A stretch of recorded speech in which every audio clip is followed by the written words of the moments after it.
আসলে তরুণরা হতাশ হওয়ার বিষয়টা যেটা আমাদের যে প্রসেসটা, যেমন আমি যদি ব্যাংকের কথা বলি, দেখেন ব্যাংকে আমাদের একটা সার্কুলার হয় মনে করেন যে 2021 সালে বা 22 সালে, সেটার পরীক্ষা যদি প্রিলি হয় মনে করেন যে 25 সালে। পরীক্ষা শুরু মানে প্রসেস শুরু হইতে আপনার লাগে 3 বছর। এরপরে প্রিলির পরে রেজাল্ট দেয় মনে করেন যে 1 মাস বা 1.5 মাস পরে। রিটার্ন হয়, রিটার্নের রেজাল্ট দেয় 2 বছর, 1 বছর, 1.5 বছর, এর আগে রেজাল্টই দেয় না। এরপরে বাইবা প্রসেসে অনেক থাকে ওদের, ওইখানে আবার 3-4 মাস, এরপরে রেজাল্ট দেয়। অনেক বড় প্রসেস, মানে সব মিলে আমার ব্যাংকে নিয়োগ পাইতে আমার 2.5 বছর 3 বছর সময় লাগতে স্যার। বিসিএস এর কথা তো নাই বলি, ঠিক আছে। বিসিএস এর যদি লিগালি মানে প্রসেস যদি মানে নিয়মিত চলে, রেগুলার চলে, এরপরও 3.5 বছর 4 বছর 4.5 বছর লাগে। মনে হয় আমাদের যে হিসাব, ওই হিসাব আমাদের 24 লাখ 25 লাখের মতো হচ্ছে মানে শিক্ষিত বেকার, যারা গ্রাজুয়েশন কমপ্লিট করা।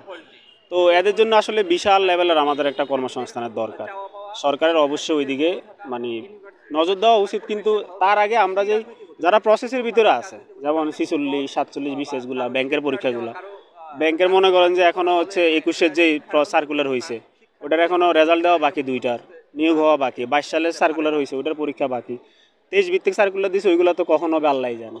আমরা যেই নিয়োগ দিই 1500 জনের বা হচ্ছে 2000 বা 250, মানে 2500 মানুষজনের, ঠিক আছে, 10,000 লোক, মানে আমরা এই প্রসেসটা অনেক বেশি ইজি করতে পারি। 6 মাস বা 1 বছর সর্বোচ্চ এটা করা যায়, কিন্তু 2 বছর, 2.5 বছর, 3 বছর এটা আসলে আমরাও হতাশ হই। কিন্তু এটা প্রসেসটা আসলে এত লাগে না, কেন লাগে আমি আসলে বুঝি না। সরকারের এই ক্ষেত্রে কিছু একটা মানে নজর দেওয়া উচিত এবং সিস্টেমটা ডেভেলপ করা উচিত, যে ব্যাংকের পরীক্ষাগুলো একটা সংগঠন নেবে বা হচ্ছে একটা সংস্থা নেবে। বিসিএস তো আছে আমাদের, পিএসসি, এবং অন্য অন্য যে নন ক্যাডার বা হচ্ছে অন্য অন্য গ্রেডের যে জবগুলো আছে, ওটার জন্য আলাদা একটা মানে আলাদা বডি তৈরি করে ওইটার হচ্ছে মনে করেন যে সচল রাখা উচিত আমার মনে হয়। আমাদের বেশিরভাগ বড় যে কর্মক্ষেত্রটার জায়গা সেটা হচ্ছে বিসিএস পরীক্ষা দিয়ে ঢোকা লাগে, পাবলিক সার্ভিস যেটা।